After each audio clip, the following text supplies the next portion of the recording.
अंजलि की जिंदगी एक गहरा फरेब बन चुकी थी। हर रात जब दुनिया सोती, उसके बेडरूम की दीवारें उसके गुनाहों की गवाह बनती। वह बेखौफ होकर अपने प्रेमी को घर बुलाती और उसी बिस्तर पर अपनी हसरतें पूरी करती जहां उसे अपने पति के साथ होना चाहिए था। लेकिन इस अय्याशी और धोखे के बीच एक चीज थी जो अंजलि को अंदर ही अंदर खटकती रहती थी, उसकी बीमार और बिस्तर से लगी सांस। दिन रात उस बेबस औरत की तीमारदारी करना अंजलि के लिए किसी नर्क से कम नहीं था। उसकी झुंझलाहट और नफरत धीरे धीरे एक खौफनाक जुनून में बदल गई और फिर उसने उस आखिरी रुकावट को हमेशा के लिए खामोश कर दिया। अपनी सास की जान लेने के बाद भी अंजलि के चेहरे पर कोई पछतावा नहीं था। वो वापस उसी कमरे में आई और अपने प्रेमी की बाहों में ऐसे लौट गई मानो कुछ हुआ ही न हो। उसे लगा कि अब वह पूरी तरह आजाद है, लेकिन वह इस बात से अनजान थी कि खौफ का असली खेल तो ठीक आधी रात को शुरू होने वाला था। उस रात उस घर की बंद दीवारों के पीछे जो दास्तान लिखी गई और उनके इस गुनाह का जो खौफनाक अंजाम हुआ, वह किसी की भी रूह कपा देने के लिए काफी था। कहानी की शुरुआत कुछ यूं होती है। अंजलि एक ऐसी औरत जिसकी बेपनाह खूबसूरती के पीछे हसरतों और वासना की एक गहरी खाई छिपी थी। उसका पति सुरेश काम के सिलसिले में किसी दूसरे शहर में रहता था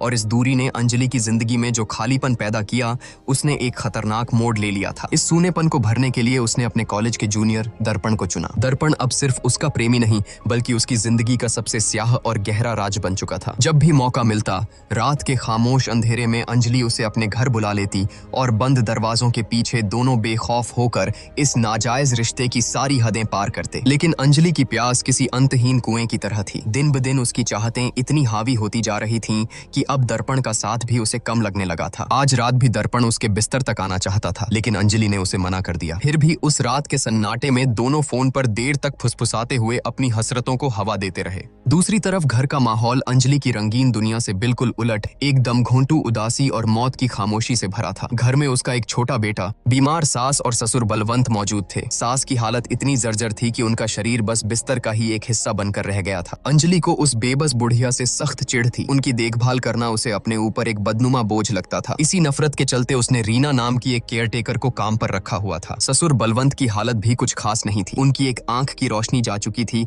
और उन्हें ठीक से सुनाई भी नहीं देता था। लेकिन अपनी पत्नी के लिए उनका प्यार इतना गहरा था कि अपनी तमाम कमजोरियों के बावजूद वह एक साये की तरह हमेशा उस बीमार औरत के सिरहाने जमे रहते थे। एक तरफ घर में बीमारी और बेबसी का साया मंडरा रहा था, तो दूसरी तरफ अंजलि इन सब से पूरी तरह बेपरवाह थी। उसका दिल और दिमाग सिर्फ दर्पण के खुमार में डूबा था। कभी वॉइस कॉल तो कभी वीडियो कॉल। उसका पूरा वजूद सिर्फ अपनी हवस और एक छलावे में जी रहा था। शादी के शुरुआती दिनों में अंजलि ने एक आज्ञाकारी बहू होने का दिखावा बखूबी किया था, लेकिन जल्द ही यह सब उसे एक बोझ लगने लगा। शादी से पहले उसकी अपनी एक आजाद जिंदगी थी, एक नौकरी थी, पर अब वह इस दमघोंटू घर की चार दीवारी में कैद होकर रह गई थी। उसकी इस घुटन को एक रात तब और हवा मिल गई जब केयरटेकर रीना अपनी तनख्वाह लेने आई। रीना ने बताया कि उसे कुछ दिनों के लिए गांव जाना है। अंजलि ने पैसे तो दे दिए, लेकिन अंदर ही अंदर उसका दिमाग सुन्न पड़ गया। रीना के जाने का मतलब था उस बीमार और बेबस सास की सारी गंदगी अब उसे खुद साफ करनी पड़ेगी। अगले ही दिन अंजलि का यह खौफ सच साबित हुआ। जब वह और उसके ससुर बलवंत मिलकर उस बीमार औरत की सफाई कर रहे थे, तो कमरे में फैली उस सड़ांध और बदबू ने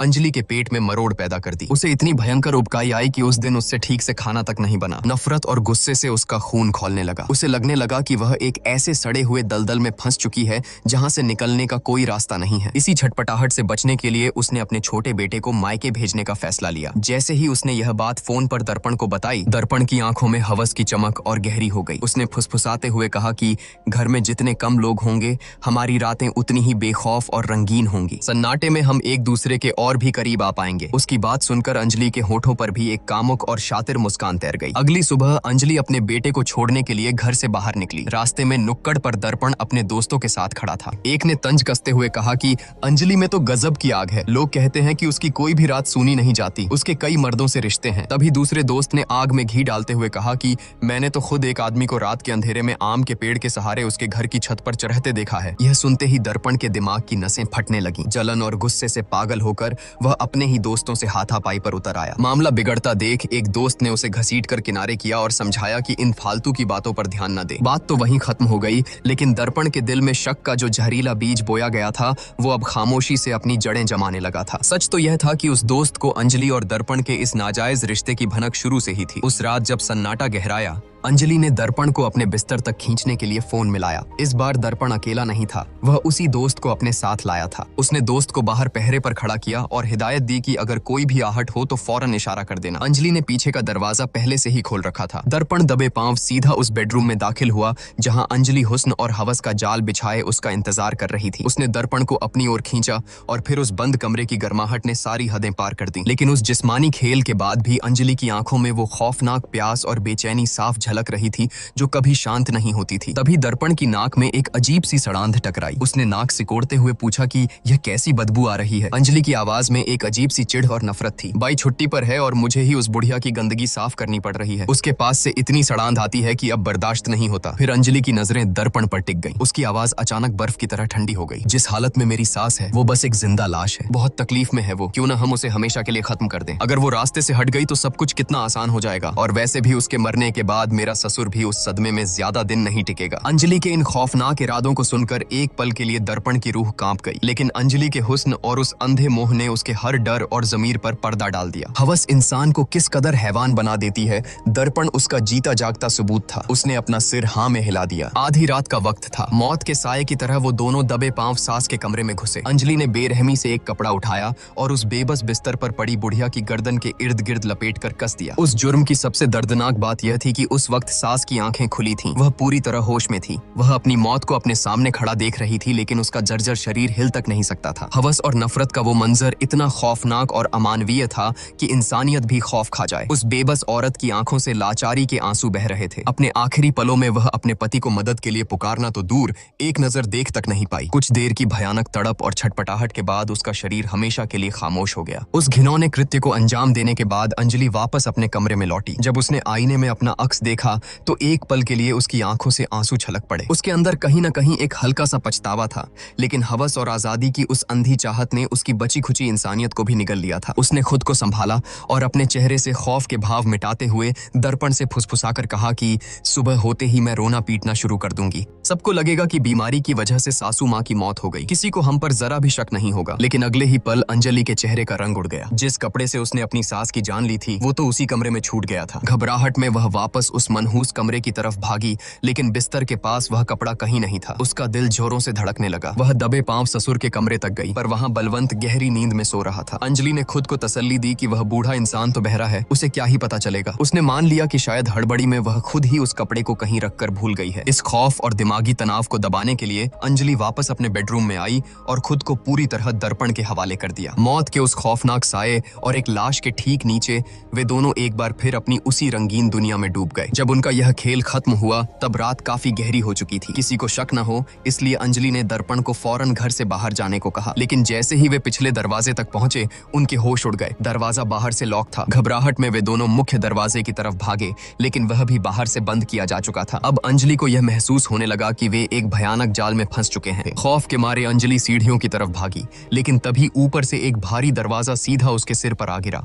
वह दर्द से चीखते हुए नीचे गिरी। उसका सिर फट चुका था। उसकी चीख सुनकर दर्पण पागलों की तरह उसे बचाने दौड़ा, लेकिन उस घुप्प अंधेरे में किसी ने उस पर भी एक जानलेवा हमला कर दिया। अब दोनों खून से सने, बुरी तरह जख्मी हालत में एक कोने में बेबस पड़े थे। मौत अब उनके सिर पर खड़ी थी। अंजलि की फटी हुई आंखें अब समझ चुकी थीं कि घर में कोई है जो उन दोनों को जिंदा नहीं छोड़ना चाहता। और तभी उस खौफनाक सन्नाटे और अंधेरे को चीरता हुआ वह चेहरा सामने आया। वह कोई और नहीं, उसका अपना ससुर बलवंत था। उस काली रात का सच तो कुछ और ही था। जब अंजलि और दर्पण उस बेबस सास की जान ले रहे थे तभी बलवंत की नींद टूट चुकी थी। वह अपनी पत्नी की हालत देखने उसके कमरे में पहुंचा, पर तब तक बहुत देर हो चुकी थी। अपनी जीवन संगिनी की बेजान लाश देखकर वह बूढ़ा इंसान अंदर से टूट गया और उस खामोश अंधेरे में बिलख बिलख कर रोने लगा। अपने छलकते आंसुओं के साथ जब वह यह मनहूस खबर अंजलि को देने उसके कमरे की तरफ बढ़ा तो दरवाजे के पास पहुंचते ही उसके कदम ठिठक गए। अंदर से अंजलि की आवाज आ रही थी। घर के उस मुर्दा सन्नाटे में बलवंत के कानों ने वो सब सुन लिया था जो उसकी दुनिया उजाड़ने के लिए काफी था। जब अंजलि और दर्पण वह कपड़ा ढूंढने कमरे से बाहर निकले तो बलवंत दबे पांव अंजलि के कमरे में गया। उसे यह जानना था कि वो अनजान आदमी है कौन। तभी उसकी नजर अंजलि के बिस्तर पर पड़े मैनफोर्स के पैकेट पर पड़ी। उस एक चीज ने सारा पर्दाफाश कर दिया। बलवंत की आंखों के सामने पूरी खौफनाक तस्वीर साफ हो गई। अंजलि का घिनौना नाजायज रिश्ता और उसी हवस की खातिर उसकी पत्नी का कत्ल। खून के आंसू पीते हुए बलवंत ने हत्या वाला वह कपड़ा उठाया और अपने कमरे में जाकर गहरी नींद में सोने का नाटक करने लगा। उन दोनों के कमरे से जाते ही उसने कांपते हाथों से अपने बेटे सुरेश को फोन मिलाया। सारी हकीकत बताते हुए उसने सुरेश सुरेश को सुबह होने तक घर पहुंचने का हुक्म दिया। लेकिन बलवंत ने पुलिस को फोन नहीं किया, क्योंकि अब उसके सीने में इंसाफ की नहीं, इंतकाम की आग धधक रही थी। उसी बदले की आग में जलते हुए बलवंत ने अपने ही घर को उन दोनों के लिए एक खौफनाक जाल में तब्दील कर दिया था और अब उन्हें बेरहमी से मौत के घाट उतार रहा था। खून से लथपथ दर्पण के दिमाग में अब सिर्फ एक ही बात गूंज रही थी, किसी भी तरह इस मौत के घर से जिंदा बाहर निकलना। लेकिन अंजलि, जिसका जमीर पूरी तरह मर चुका था, उसने दर्पण को रोकते हुए कहा कि अगर हम यहाँ से जिंदा भाग भी गए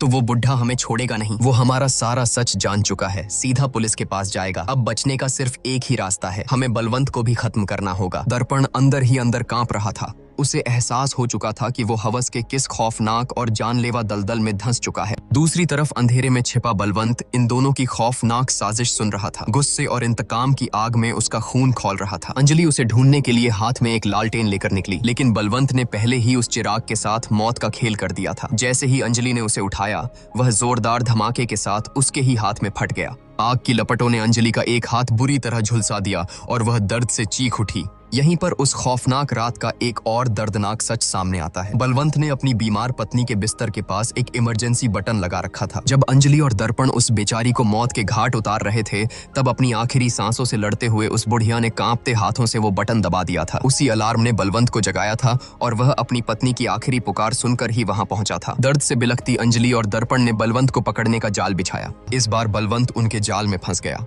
अंजलि ने पीछे से बलवंत के सिर पर जोरदार प्रहार किया और वह बेसुध होकर गिर पड़ा। जैसे ही अंजलि उसे घसीटने लगी, बलवंत को होश आ गया। मौका पाकर बलवंत फिर से छुपने में कामयाब रहा। इस चूहे बिल्ली के खेल से तंग आकर अंजलि ने अपनी क्रूरता और नीचता की सारी हदें पार कर दी। उसने मिट्टी के तेल का डिब्बा उठाया और पागलों की तरह चिल्लाई कि अगर तू सामने नहीं आया तो मैं तेरी बीवी की लाश को यहीं जला दूंगी। छुप मत, वरना राख होने के बाद तेरी बीवी की आत्मा भी कभी चैन नहीं पाएगी। अपनी मृत पत्नी की लाश के साथ यह बेअदबी बलवंत बर्दाश्त नहीं कर सका। वह फौरन अपने छुपने की जगह से बाहर आ गया। अंजलि और दर्पण जानवरों की तरह उस पर टूट पड़े और उसे बेरहमी से पीटने लगे। खून से लथपथ बलवंत आखिरी दम तक मार खाता रहा। तभी अचानक बलवंत के अंदर जैसे कोई आसुरी शक्ति आ गई। उसने पूरी ताकत से दर्पण के पैर पर एक करारा वार किया और उसे दूर झटक दिया। अगले ही पल उसने अपने हाथ अंजलि की तरफ बढ़ाए और अपनी उंगलियां उसकी आंखों में बुरी तरह चुभो दी। उनकी चीखों के बीच बलवंत वहां से भागा और एक कमरे में खुद को बंद करके सीधा पुलिस को फोन मिला दिया। उसने पुलिस को सारी हकीकत बयान कर दी। उधर अंजलि किसी तरह उस कमरे तक पहुंची। फोन की कॉल हिस्ट्री देखते ही उसके पैरों तले जमीन खिसक गई। अब पुलिस के आने से पहले बलवंत की लाश गिराना जरूरी था। अंजलि ने बदहवास होकर दर्पण से कहा कि बाहर तुम्हारा जो दोस्त पहरा दे रहा है उसे फौरन अंदर बुलाओ। दर्पण घबराया, पर वो अंदर कैसे आएगा? घर के सारे दरवाजे तो लॉक हैं। अंजलि की आंखों में एक शातिर और खौफनाक चमक आ गई। उससे कहो कि पीछे वाले आम के पेड़ के सहारे छत से अंदर आ जाए। अंजलि के मुंह से निकले इन शब्दों ने दर्पण के दिमाग में किसी बम की तरह धमाका कर दिया। पल भर में उसे अपने दोस्तों के वो ताने याद आ गए। उसका सारा भ्रम शीशे की तरह टूटकर बिखर गया। वह अंजलि का इकलौता प्यार नहीं था, बल्कि उसकी हवस और जरूरतों को पूरा करने वाला महज एक और मोहरा था, जिसका अब इस्तेमाल किया जा रहा था। तभी खिड़की से उसका दोस्त अंदर कूदा। अंदर का खून खराबा देखकर वह एक पल के लिए सन्न रह गया, लेकिन फिर स्थिति को भांपते हुए उसने चाकू निकाला और सीधा बलवंत की तरफ लपका। पर बलवंत अब कोई लाचार बूढ़ा नहीं, बल्कि एक खूंखार शिकारी बन चुका था। उसने जमीन पर पहले ही तेल बिछा रखा था। दोस्त का पैर बुरी तरह फिसला और वह औंधे मुंह जमीन पर आ गिरा। इससे पहले कि वह संभल पाता, बलवंत ने एक भारी वार से उसका सिर कुचल दिया। उसकी वहीं मौत हो गई। यह खौफनाक मंजर देखकर अंजलि की रूह कांप गई। मौत को अपने इतने करीब देख उसका शातिर दिमाग अपनी आखिरी और सबसे नीच चाल चलने लगा। वह भागकर अपने कमरे में गई और कांपते हाथों से अपने पति सुरेश को फोन मिला दिया। फोन उठते ही वह घड़ियाली आंसू बहाते हुए चीखने लगी कि जल्दी आ जाओ, घर में एक अनजान गुंडा घुस आया है। उसने मम्मी पापा दोनों को मार डाला है और मुझे भी बुरी तरह जख्मी कर दिया है। मुझे बचा लो। दरवाजे के पीछे खड़े दर्पण ने यह सब सुन लिया। अंजलि का असली और घिनौना चेहरा अब पूरी तरह बेनकाब हो चुका था। वह अपने गुनाहों का सारा ठीकरा दर्पण के सिर फोड़कर खुद मासूम बनना चाहती थी। धोखे की आग में जलते हुए दर्पण उस पर झपटा। दोनों के बीच हाथापाई हुई, लेकिन अंजलि उसे चकमा देकर वहां से भाग निकली। उसे ढूंढते हुए दर्पण जैसे ही अंधेरे में एक दूसरे कमरे में घुसा, बलवंत का बिछाया एक और जाल उस पर मौत बनकर टूट पड़ा। ऊपर रखा एक भारी गैस सिलेंडर सीधे उसके सिर पर आ गिरा और दर्पण की कहानी उसी दर्दनाक झटके के साथ हमेशा के लिए खत्म हो गई। उधर मौत के खौफ में अंजलि अब भी बलवंत की जान लेने के लिए पागलों की तरह उसे ढूंढ रही थी, लेकिन बलवंत अब इस खूनी खेल का अंत तय कर चुका था। वह अंजलि के वार से खुद को बचाते हुए मुख्य दरवाजे तक पहुंचा। उसने अपने मुंह लौह के अंदर छिपाकर रखी हुई चाबी बाहर निकाली, ताला खोला और अंधेरे से निकलकर बाहर आ गया। बाहर सुबह की पहली किरणें फूट चुकी थीं और पुलिस की गाड़ियां सायरन बजाते हुए घर को घेर चुकी थीं। घर के अंदर का मंजर किसी कसाई खाने से कम नहीं था। एम्बुलेंस के जरिए घायलों और लाशों को बाहर निकाला जाने लगा। तभी सुरेश भी बदहवास हालत में वहां पहुंच गया। अपने घर को खून से सना श्मशान बना देख उसके पैरों तले जमीन खिसक गई। लेकिन जब पुलिस और सुरेश घर के अंदर गए तो उनकी नजरें एक ऐसे दृश्य पर टिक गईं जिसने उस पूरे खूनी तांडव को एक अजीब सी खामोशी दे दी। उस रात के इतने भयानक खौफ और मौत के तांडव के बीच भी बलवंत ने अपनी मरी हुई पत्नी के शरीर को उस सारी गंदगी और सड़ांध से निकालकर बेहद सलीके से साफ कर दिया था। उसने उसे साफ और नए कपड़े पहना दिए थे, उसके बाल संवार दिए थे ताकि उसकी जीवन संगिनी, जिससे उसने बेपनाह मोहब्बत की थी, इस दुनिया से पूरे सम्मान के साथ विदा ले सके। और इसी खामोश, दर्दनाक लेकिन पवित्र दृश्य के साथ इस खौफनाक रात की कहानी हमेशा के लिए खत्म हो जाती है। एक तरफ अंजलि की हवस थी और दूसरी तरफ बलवंत का अपनी पत्नी के लिए सच्चा प्यार। दोस्तों, अगर आप बलवंत की जगह होते और अपनी आंखों के सामने अपनी बेबस पत्नी के कातिलों को देखते तो क्या आप भी वही खौफनाक बदला लेते या पुलिस का इंतजार करते? कमेंट करके बताइए कि बलवंत ने जो किया वो सही था या गलत। और इसी तरह की फिल्मों का एक्सप्लेनेशन देखते रहने के लिए हमारे चैनल झटपट बॉलीवुड को जरूर सब्सक्राइब करें।